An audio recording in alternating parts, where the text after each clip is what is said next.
Oke, bismillahirrahmanirrahim. Assalamualaikum warahmatullahi wabarakatuh. Saya Kusrian Hafizul Ihsan dari semester 5 Istri Dr. Kaharizin Mutaki. Di sini saya akan melaksanakan tugas pembelajaran PAD, yakni menjelaskan materi fikih dan pembelajarannya. Oke, di sini sudah jelas pengertian strategi pembelajaran. Secara umum, strategi mempunyai pengertian sebagai suatu garis besar haluan dalam bertindak untuk mencapai sarana yang telah ditentukan. Strategi contoh kecilnya itu seperti RPP, rencana pelaksanaan pembelajaran, yang dimana dilakukan oleh seluruh guru. Ya, RPP biasanya dilakukan tujuannya agar sistem pembelajaran yang akan kita lakukan kepada peserta didik itu berlangsung dengan baik dan efektif. Karena ketika seorang guru tidak melaksanakan atau melakukan RPP, maka dia ketika masuk pembelajaran akan bingung apa yang harus dia lakukan, apa yang harus dia berikan kepada seorang siswa dan siswi. Nah, itulah yang disebut dengan strategi pembelajaran. Oke, kita lanjut.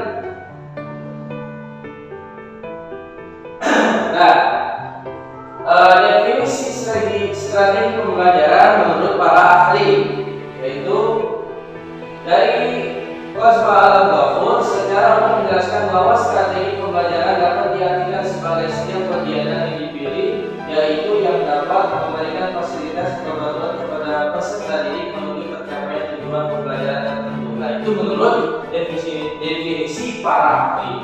Ya, pada intinya strategi pembelajaran itu ketika melakukan pembelajaran langsung di kelas, tujuannya KIKD-nya harus dapat kepada siswa dan siswi. Nah, ketika masuk tapi tidak mempunyai tujuan, maka itu tidak bisa disebut dengan strategi. Maka dari itu, strategi harus dilakukan pada setiap pendidik. Karena ketika seorang pendidik tidak mempunyai strategi, maka akan sia-sia ketika masuk dalam kelas dan siswa dan siswi tidak akan mendapatkan apapun ketika di dalam kelas. Nah,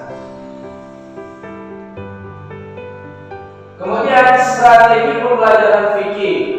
Nah, di sini strategi pembelajaran fikih yaitu pengertian pembelajaran fikih suatu jenis strategi pembelajaran dalam pelatihan yang ditentukan oleh tujuan mata pelajaran ahli, bantu pelajar sedia keadaan fasilitas dalam ruang waktu, tempat dan sebagainya.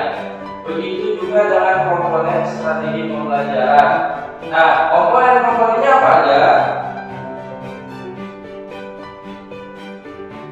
Nah, yang pertama kegiatan pendahuluan. Pendahuluannya seperti apa? Contoh, mengulang pembelajaran yang sudah diulas ketika waktu kemarin. Misalkan kemarin contohnya membahas tentang wudu, maka kita ketika pendahuluan harus melakukan yang namanya itu pengulangan atau memurajaah pembelajaran waktu kemarin. Sedikit saja, tidak usah banyak-banyak. Contohnya, apa yang dimaksud dengan wudu, apa saja rukun-rukun wudu dan lain sebagainya. Itu disebut dengan pendahuluan. Kemudian yang kedua itu penyampaian informasi. Informasi apa? Informasi tentang pembelajaran fikih, ya, yaitu tentang sesuai dengan judul yang akan disampaikan.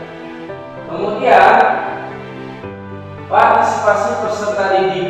Nah, ketika kita melakukan pembelajaran, jangan sampai kita seakan-akan metode ceramah, karena sekarang itu udah merdeka belajar. Hal apapun yang kita lakukan harus berinovasi, ya, harus baik sehingga anak itu tertarik dengan pembelajaran fikih. Ya, banyak sekali referensi pembelajaran fikih yang sudah di-up di YouTube ataupun di Google, bagaimana cara agar pembelajaran fikih itu tertarik. Ya, karena semua anak itu ketika pelajarannya menarik, asyik, bahagia, senang dalam belajar, dan tujuan mereka dapat juga. Kemudian umpan balik. Nah, umpan baliknya itu seperti apa? Ya, misalkan contoh tentang sholat. Ya, ketika kita menjelaskan tentang sholat, jangan hanya kita menjelaskan saja secara, misalkan menurut A dan Tete sholat itu apa? Sebelum kita menjelaskan, agar anak itu dilatih untuk berbicara. Kalau salah tidak apa-apa, nanti kita akan meluruskan.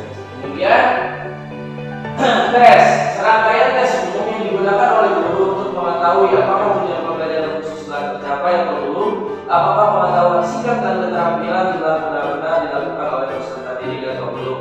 Kemudian kegiatan lanjutan, yaitu kegiatan yang dikenal dengan istilah follow up, dan suatu hasil kegiatan yang telah dilakukan seringkali tidak dilaksanakan dengan baik oleh guru. Nah, ini kegiatan lanjutan, yaitu kegiatan praktek. Misalkan kita sudah menjelaskan tentang sholat, ya, menjelaskan tentang sholat, habis itu kita praktek sholat. Ketika sudah praktek sholat, nah nanti kita bikin kesepakatan anak-anak bagaimana jadi sholat subuh belum, sudah sholat zuhur belum, asar belum, isya dan lain sebagainya. Ya, agar ketika sudah praktek jangan cuma hanya praktek sia-sia aja, tapi di luar sekolah mereka harus melakukan dan harus dikontrol. Jadi kontrolnya siapa sama orang tua mereka, ya, melatih anak untuk sholat berjamaah di waktu. Kemudian pertimbangan pemilihan strategi pembelajaran fikih, ya. Yang pertama itu pembelajaran pada dasarnya proses penambahan informasi dan kemampuan kompetensi baru. Nah, jadi ketika kita melakukan menjelaskan materi baru, si anak akan dapat hal yang baru. Ya, kemarin mereka tahu tentang wudhu, sekarang mereka dapat poin yaitu tahu tentang sholat. Kemudian pertimbangan yang berhubungan dengan kompetensi yang ingin dicapai. Pertama, apakah untuk mencapai kompetensi itu memerlukan keterampilan akademis? Apakah untuk mencapai kompetensi tersebut terlebih dahulu memerlukan pemahaman materi berupa fakta, konsep, hukum, atau teori tertentu? Nah, terkadang anak masih bingung.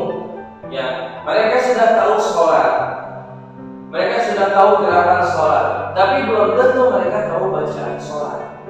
Nah, terkadang ini yang dihambat, yang dipertimbangkan oleh para guru fikih. Ya, banyak sekali ya gerakan-gerakan mereka mungkin tahu, mulai dari takbiratul ihram sampai salam. Mereka pasti tahu itu, ya. Tapi mereka tidak tahu bacaannya kebanyakan. Mereka asal takbir, mereka asal ruku, asal i'tidal, asal sujud saja, tapi mereka tidak tahu bacaan. Terkadang itu menjadi PR bagi guru fikih. Ya. Kemudian pertimbangan lainnya, apakah untuk mencapai kompetensi hanya cukup dalam satu strategi saja? Apakah strategi yang kita tetapkan memiliki nilai efektivitas dan efisiensi? Nah, untuk mencapai suatu tujuan yang baik, yaitu dalam tujuan pembelajaran, guru itu harus kreatif, ya.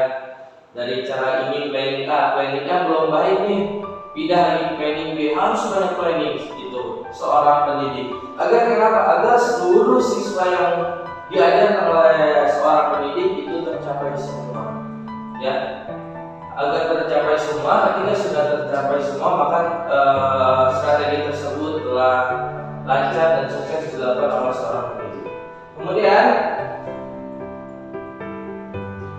jenis-jenis strategi pembelajaran fikih, yaitu yang pertama, ada beberapa strategi pembelajaran yang dapat digunakan oleh Wright Gilens 1998 mencatat beberapa macam. Yaitu yang pertama, strategi pembelajaran langsung, strategi pembelajaran dengan diskusi, strategi pembelajaran kerja kelompok kecil, strategi pembelajaran comparative learning, strategi pembelajaran problem solving, dan lain sebagainya. Nah, ini salah satu jenis strategi pembelajaran fikih. Kemudian prinsip pemilihan dan penggunaan strategi pembelajaran fikih. Nah, ini yang terakhir, ya. Prinsipnya yaitu adalah dalam menggunakan strategi pembelajaran fikih, bahwa tidak semua strategi pembelajaran cocok digunakan untuk mencapai semua tujuan dan semua keadaan. Oleh sebab itu, guru harus memahami prinsip umum menggunakan strategi pembelajaran. Nah, yang pertama, berorientasi pada tujuan. Nah, harus fokus sama tujuan, ya. lagi mengajar malah melenceng kemana-mana makin jauh, akhirnya tujuan tidak tercapai. Boleh melenceng speaking misalnya atau cerita tentang fikih, tentang sholat, tapi tidak usah terlalu lama. Agar kenapa? Agar tidak menambah tujuan yang lain. Kemudian aktivitas. Nah, aktivitas terkadang guru menjelaskan, kemudian saking senangnya waktu telah habis. Nah, biasanya dari segi waktu ini guru dapat terhambat. Kemudian individualitas, integritas dan interaktif ya.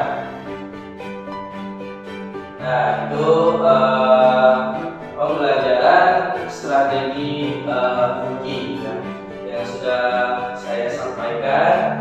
Ya, mohon maaf kalau misalkan ada salah atau kata-kata yang tidak enak ya.